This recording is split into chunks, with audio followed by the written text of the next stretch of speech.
So, welcome back to the Real Collective podcast. I am your girl, Cam. It's Nay. What up? It's your girl Dawn. Yes. So, y'all see that we're missing somebody, but Nay, go ahead and speak on it.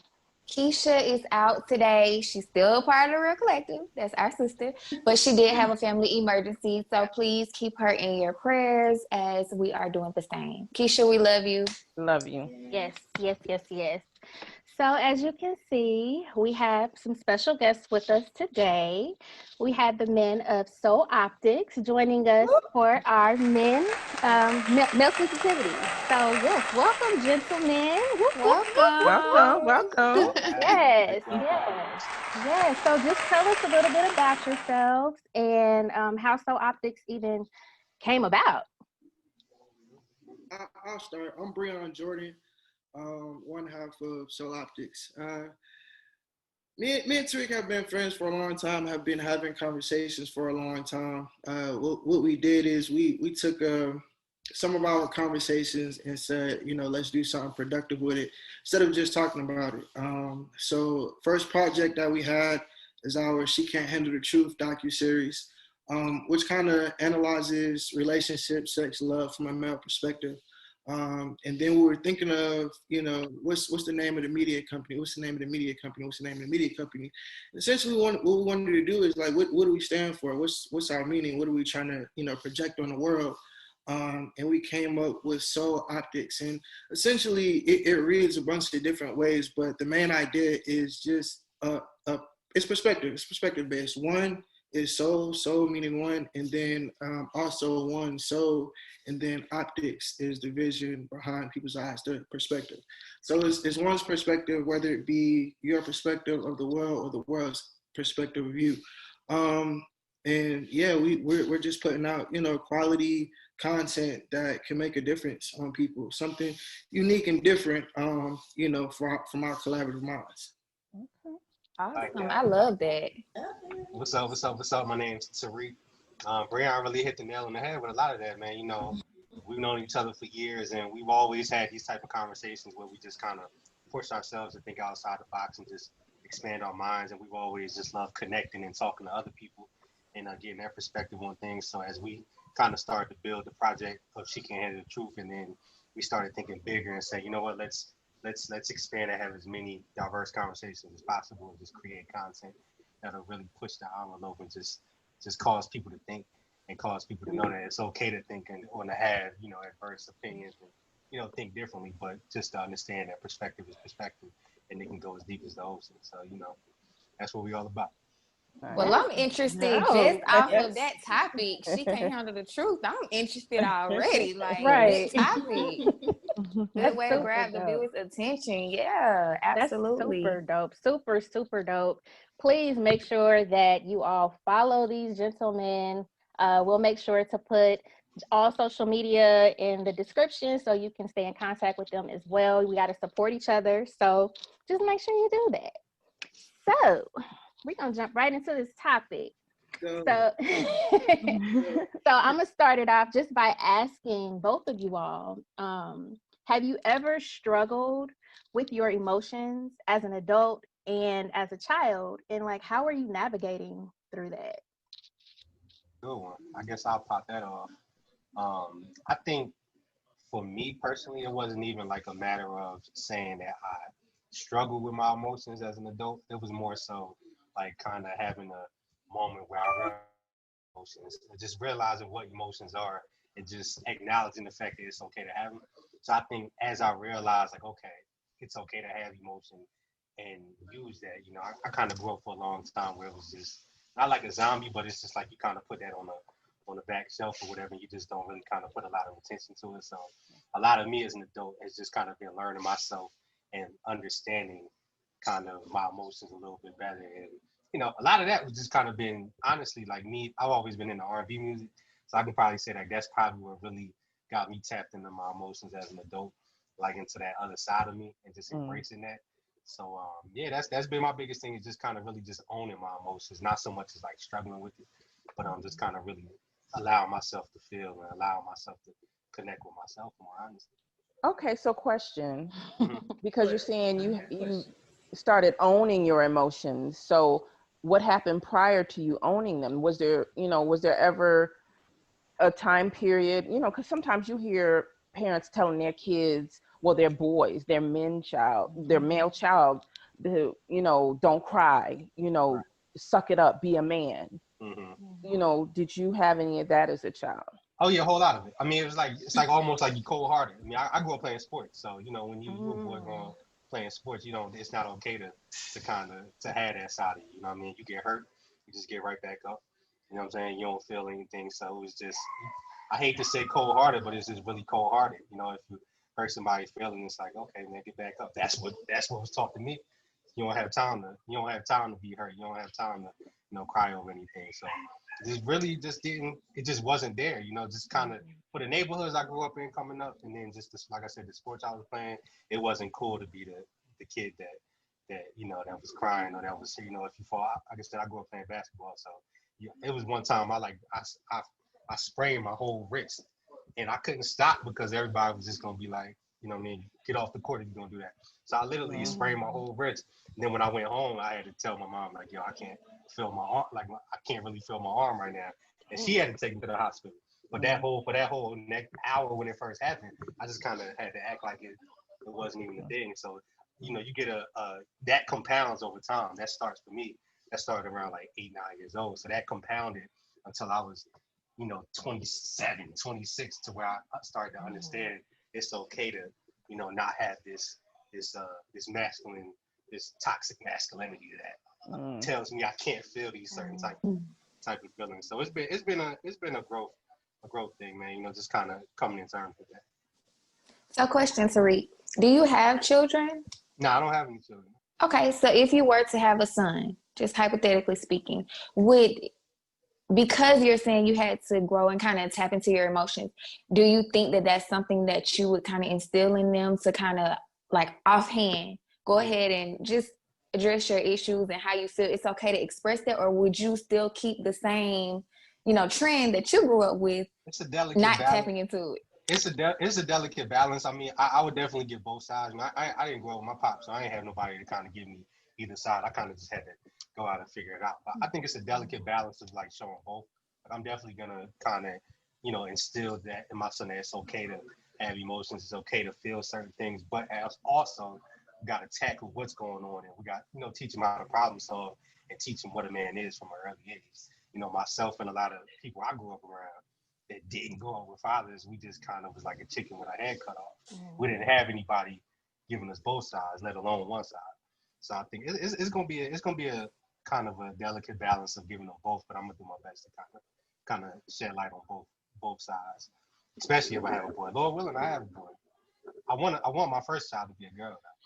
Aw, you gonna be a girl dad. Yeah, I would love because I really wanna kind of like see the feminine psyche from inception, like to see, okay, why women are how they are from birth, like how they start to how they, what I'm saying? I really want to see that, how it forms, and I think that'll be dope. And I think it'll unlock a different side of me. Honestly, I think it'll kind of like make me tap into my emotions and my soft side that much more if I have a girl. So Lord willing, we'll see. Okay, perspective. Because normally guys are always like, I want to have that son first. I need to pass down the family. I got nephews. Oh, so he's just like, we good. I feel like I got sons already. I mean, I still want one, but I got nephews, so it's kind of, I get the best of both worlds, kind of. What about you, Mr. Jordan? Let's hear from you. I think Tariq said a lot of good things. Just to piggyback on the first question regarding struggling with male sensitivity and our emotions, I think that it was more so we're just groomed to have emotional numbness. I heard that a lot, like in my earlier relationships, like, not that, you're a bad dude or you're disrespectful, and those things, like, you just don't have it emotionally. And I think it took me, being an adult, and kind of understanding the nature of the relationships that I was involving myself into and the type of women that I was attracted in, I didn't have the level of emotional intelligence that I needed compared to these women who, you know, for so long have been so deeply tapped into their emotions. And you know, from the time, like for men, it's like from the time we're like what, two, use your words, but don't say anything that's going to compromise you being tough, because essentially that's what we're pushed to be tough, be man. And so from the time you're two, going through middle school, high school, college, and you're dealing with the opposite sex and you've been trained to be emotionally numb, it's like we can't connect with you guys on, you know, certain levels just because we don't understand. We don't know it. We don't know what that means. And I think for me, it was being in situations with women and leaving the situations like, damn, like I attract crazy women. You know, that was my mental leaving it. And then, you know, conversation with my aunt, and it's like, you know, first you have to take accountability for what you be doing, you know, to evoke these emotions and these reactions out of them. And then once you own that and you realize, like, sometimes it takes, you know, definitely being self-aware, introspective, but taking accountability for situations, even, you know, when you don't think you're wrong, just because you have to understand somebody else's perspective that grew up in a different household, different background, you know, values and things are different, and then they're more emotionally in tune than you. So I have to credit that and say, you know, how can I better assess these situations instead of just saying like, oh, it's not that big of a deal, you know, because that's us, because everything to us is, oh, it's not that big of a deal, because we're groomed that way. And so when she's upset, when she's crying, and I dismiss it because I'm not emotionally in tune to whatever the issue is, it's going back and looking at the situation and say, I can handle that better. I mean, and emotional intelligence is really just like book smarts. Like you have to practice it. Like it definitely takes work, especially when you're 20 years, 30 years removed from it, or even having to know how to understand like what's going on, what is the disconnect there.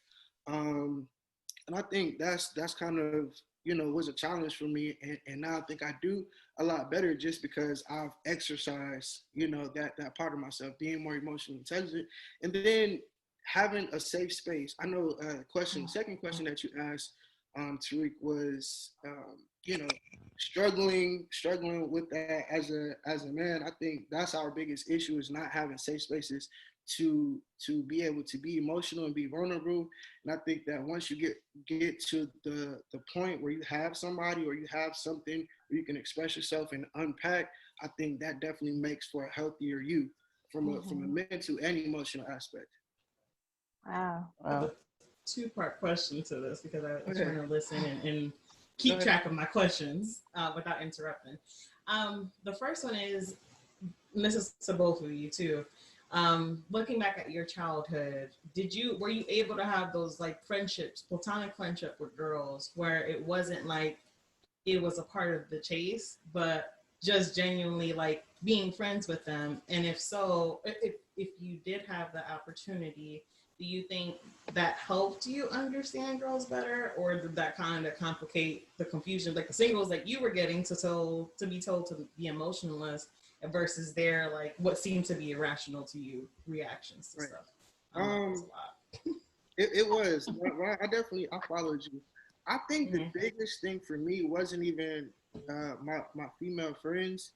It was more like women that I engaged in relations with, whether it be like just emotional, mental, sexual, whatever. I like to consider myself being a good dude, like upstanding guy. Even in my lesser years, you know, even when I didn't move how I move now, I still did my best to handle situations a certain kind of way, just because, like, not to burn bridges, not to have people with ill feelings out there towards you. So I try to maintain a lot of relationships, and I think a lot of the disconnect between me and the situations that was happening is women were more emotionally invested and I wasn't there yet. And I think over time, like, they kind of just understood, like, he's not going to be able to give me what I want, but he's still a cool dude, so I'm still keep him around. We maintain situations, relationships. And I think a lot of my female relationships, friendships resulted like that. And it was like, yeah, we used to mess around, we don't anymore, but we could really still have like cool, real conversations. And just hearing them talk about, you know, situations that they were in currently, before, after, it's like, you know, just being able to be the person on the outside looking in and saying, you know, I could have told you that. You feel what I'm saying? Like, you know, you're like, damn, you thought I was bad. You thought I was bad. Now you dealing with this situation. But really just being able to see how women really rationalize things. It's a lot different from, you know, a lot of the times the logic that men use. And because you all are so emotionally invested, that's how your decisions are made, and things of that nature. And it's just being able to see that, like, damn, I know you're making a mistake, but I can't be the dude who is telling you that you're making a mistake to mess it up for the next dude, but I'm just going to be able to watch and engage, and then afterwards I can tell you what you did wrong. And I think kind of seeing those situations just, you know, just help me. Like, I don't want to be that guy that leaves a woman hurt, or that guy that leaves a woman damaged, you know, because ultimately that's what we're doing. Our lack of emotional intelligence, you know, we're entering into situations and misappropriating our relationships with women, and ultimately that's causing them to be left damaged for the next guy. So it's just seeing, you know, how you can kind of break that cycle. Man, you're absolutely right, man. All that. It's wild because when I was young, I used to didn't believe that men and women could be platonic friends. At least I didn't think that I could be. Really? Yeah, I just He's didn't. like, I didn't think it was possible. Like, cause I was the type. Then it was just the young, just dumb me being a kid. That I used to call it that, whatever. But it was just like, for me personally, like I wasn't even seeking women as friends. It was like, if I'm attracted to her, I'm going in for the kill. If I'm not attracted to her, I may still go on for the kill. But then that's it. It didn't work. That was the young me.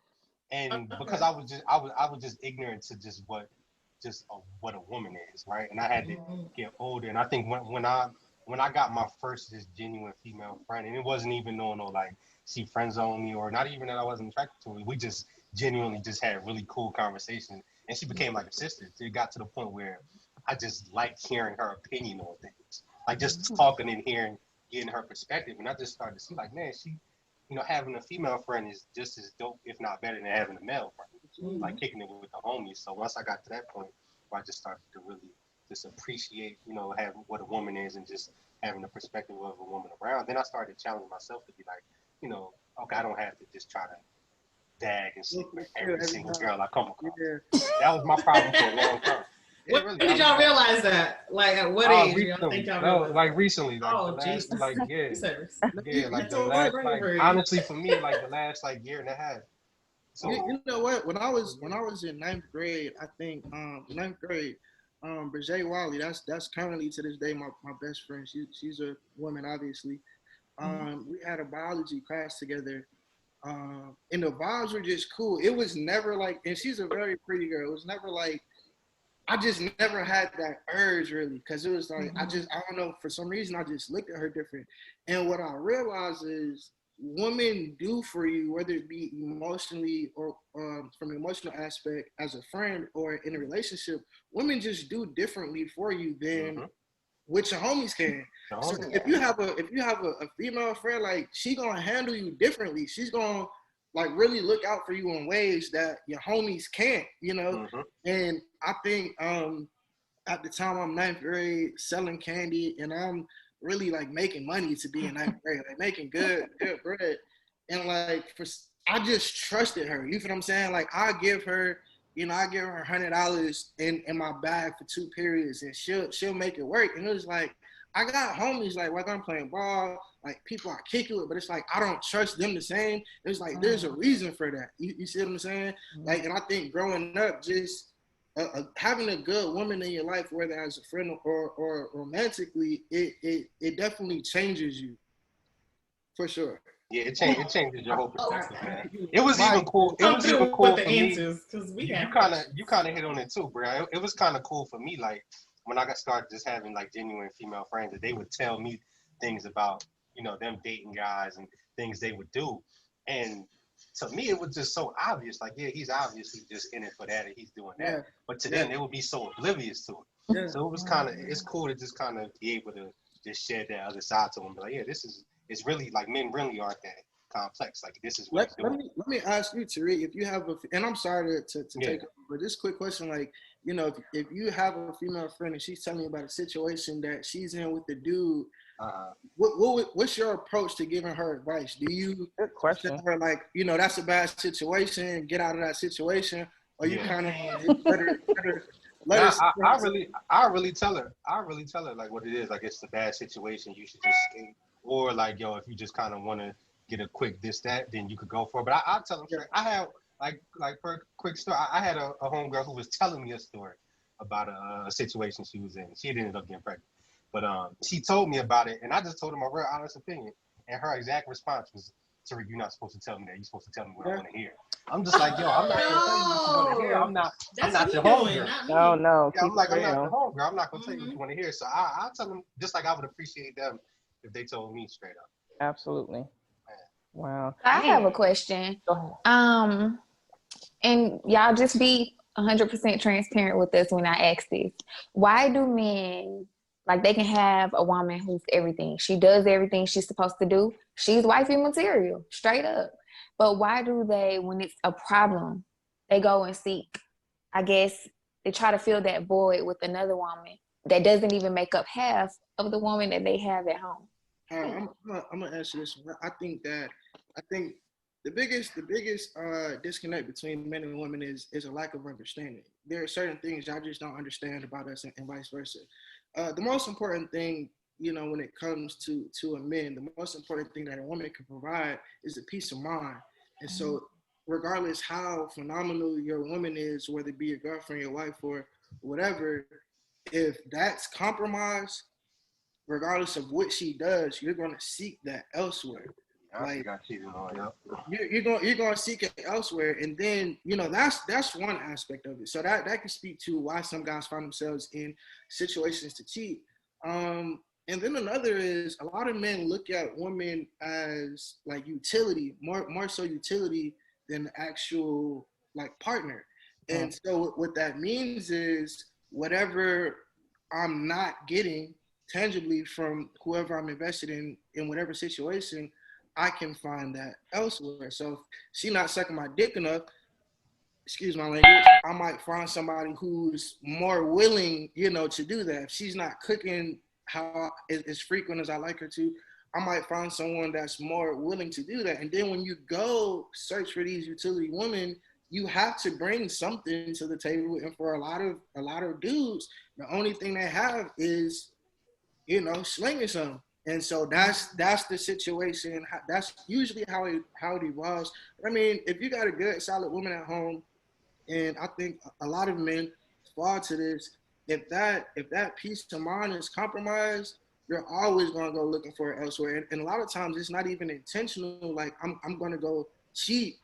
I'm gonna go find somebody that I can just talk to, who every time I say something, I don't feel like I'm walking on eggshells. Because I've been in a situation before like that. And it's like, yeah, like you're a great woman, phenomenal, but when I'm with you, my peace of mind is compromised. Everything that I say, I feel like I have to sugarcoat. You feel what I'm saying? Or if you question something, it can't just be a simple question and answer. It's an interrogation. And so it's like now it's hard to talk to you. I don't feel comfortable saying certain things because I don't want to cause a fight. I don't want to cause an argument. So it's just nice to be able to talk to someone who I could just have genuine, open, transparent conversation with without having to worry about, oh, this is going to result in an argument. And a lot of times that's how, you know, that's how it works. That's what ends up happening is the cheating comes after that. So would you say for women to be able to, I guess, help you all feel more comfortable and have a peace of mind, maybe we should start listening more and trying to understand and maybe not be so, well, you did it and just going off? I think one of the key things would be even deeper than just listening. I would just think like pay attention and study your person.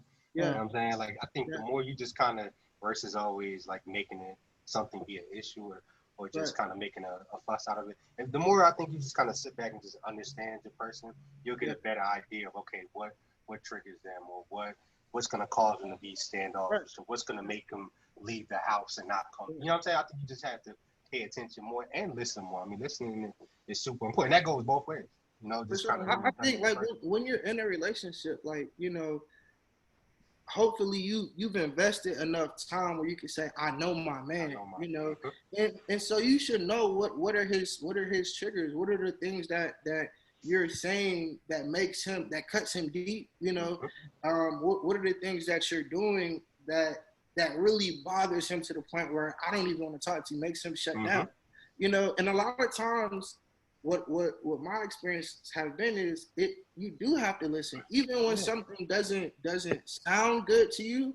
You still have to listen, and don't be so judgmental, don't be so, you know, disgusted, because a lot of times men, we don't have that emotional intelligence. So I'm 25 and I'm trying to tell you the things that are bothering me, and I don't have the know-how to properly articulate. So I might say something to you, you mean like, that don't even make no sense. You feel what I'm saying? Give me the time, and just listen, bear with me sometimes, because the fact of the matter is that's what you want me to do for you. You know, when you're emotional and I'm asking you to you know, paint me a picture of X's and O's, and you say, well, I can't do that, I just not feel that way. You want us to be, you know, emotionally available to listen and support, regardless of whether we think it's a big deal or not. So just kind of reciprocate that same energy. And also, like, if there are problems, this is my strategy, and it doesn't work for everybody. It didn't work in my relationship, but this is this is honestly, any man would agree to this. If you're in a situation, relationship, whatever, if you have a problem, you know, everything can't be an argument, right? Everything can't be the end of the world. Everything can't be a fight. So be careful about picking and choosing your battles. And what you do is, if it's something that you feel like, I am definitely going to leave him for this, we're going to break up for this, all right, that may warrant a conversation. Anything else, send me an email. Let me get back. Listen, just listen. Let me get back to you in 36 hours, because the reality is, in 24 hours, you probably don't even care anymore. And so instead of us spending 3 hours arguing about it, then not talking for 2 days or whatever, just write it down, because with you as a woman, you just want to get it out. You want to vent, and you want to know that I know that you felt this way. Send me that email so I can read it, and I know what you mean. You had time to think about it and articulate yourself, and I'm sitting with that. And then in 36 hours, if you still feel the need to yell, fuss, and fight or talk about it, then we can do it. But allow that time to pass where we both come to a calm level, and I can listen and understand, as opposed to in the moment, you on 100, I'm still on 0, and I don't even know what you mad for, you know? Well, let me ask you this. Just so y'all know, he really has told. Let me ask you this, fellas. Okay, so with that being said, how do you feel about couples counseling? How do you feel, you know, because in our community, a lot of time it's frowned on, and it shouldn't, because mental health is a serious issue in our community. So how do you feel about, if this is a relationship you're invested in, how do you feel about going to counseling? Honestly, man, I honestly remember, you know, being in my last relationship, like, yo, we need counseling, just because I think the struggle dynamic between people in a relationship is perspective. It's always going to be perspective, and you want a neutral, non-biased party being able to mediate, and that's hard to get when you're in a relationship, and you don't want to involve friends and family and other people. So sometimes you just need somebody to say, hey, I'm hearing both sides. This is my opinion. How can we come to a resolution? And between two people who are super passionately connected to whatever their views and opinions are, it's going to be hard to come to a common ground without having a non-biased neutral party. So I definitely think if it's a relationship that you're invested in and something that you want, you definitely should go to couples counseling. Yeah, I think it would be a good idea to even do it. Like, say, you know, y'all plan on getting married, or y'all have already popped the question, I think it's a good idea to do it before you even get married. Absolutely. I was talking to somebody who said like their marriage was already on the rocks, and then they went to counseling when it was almost over, and it was too late at that point. So I think it's a good idea to do it before you even take that next step. Would you recommend also like therapy individually? Because sometimes it's not necessarily like, working on it together helps for sure. But sometimes there's stuff that like you're not even ready to tell the person that you're with, or you don't even know how to vocalize it and think through it. So instead of, I think, going together and then now it's all on the table and this person's already generated whatever idea they're having. So that might already put a negative start to it. Like let them, you guys can talk directly to your therapist, or she can talk directly to her therapist or counselor, whoever it is, maybe not your auntie, not, whoever other persons you can side in, but someone who genuinely will, hey, you know what? You kind of was wrong on that. And it's coming from a medical person. So it's not, you're not going to be like, girl, whatever. It's just what you think. No, like they're literally calling you out on your stuff. And that way, when you turn around, you go to your spouse or your girlfriend, boyfriend, whatever it is, like you can say, hey, I talked and I realized you're right. I was wrong on this and I'm going to work on this. But now I'm telling you so you can hold me accountable as well. And I hope that you honor that same. I mean, that's exactly why one of the biggest, as I've gotten older, that's one of the biggest qualities or traits that I look for in someone is how understanding are they. Like, you don't have to, you don't have to agree with me, but can you understand where I'm coming from? You gotta be able to understand, and you gotta have that level of you gotta have that certain aspect of you that wants self-growth, to where you want to tackle issues, you want to have tough conversations with yourself and the people around you. So I think Roxy, to what you said, I think that is very helpful for each individual to seek therapy. I think that's just something everybody should do, period, especially in our community. I think the problem is that we as humans, we struggle with accountability. And so for one person to have daddy issues or mommy issues, a lot of people won't acknowledge it to say, I do need help. A lot of things could be, subconscious issues or childhood traumas that you're having, and you're, projecting on relationships that you don't even realize. So, I mean, it's hard to be in a relationship and see that in your woman or see that in your man and realize like you need to talk to somebody who's not going to but then they're not willing to say, yeah, this is my issue. You know what I'm saying? Because like I've been in situations like that, just as I'm sure you all have, where like, bro, it's very apparent that you have some deep-seated issues that were before me, but you're not acknowledging them. So now I have to deal with all of that. Yeah, I think our generation as a whole is more willing and open to the idea of therapy, and just kind of even taking that step. It's more I wouldn't say popular, it's just kind of more, it's more accepted. Yeah, a little less taboo. There's less of a stigma on it for sure. Like now dating, like if a woman, matter of fact, I was talking to a chick like a couple weeks ago. She was like, yeah, like my therapist. I'm like, damn, that's sexy. So you hear that first, Phyllis? You're doing the work. As long as you got this nervous therapist, okay? Hey, listen, that's sexy. Like, look at you doing the work. You feel me? Like, as long as she have a nervous tick or nothing. Hey, I like women. I like women that do stuff like that. Women that go to yoga. Because we all need it. I like that. I like women that take pride in just that self-growth. That's so, you know what I'm saying? Like do things to get to center themselves more. Yeah, that's dope. It's definitely been a pleasure talking with y'all. Y'all have really given us, I feel like, a different perspective that we wasn't thinking of, because we women and we be deep in our stuff, right? Stuff like FBI. We know. Exactly. So definitely, with that being said, thank you, Realist, for tuning in on this episode of the No Sensitivity series. Keep watching, because there's a lot more, and all y'all, we all have something to learn from these series. So please keep an eye out. And remember, we're giving it to you straight with no chaser. No chaser. From the Real Collective. Yes.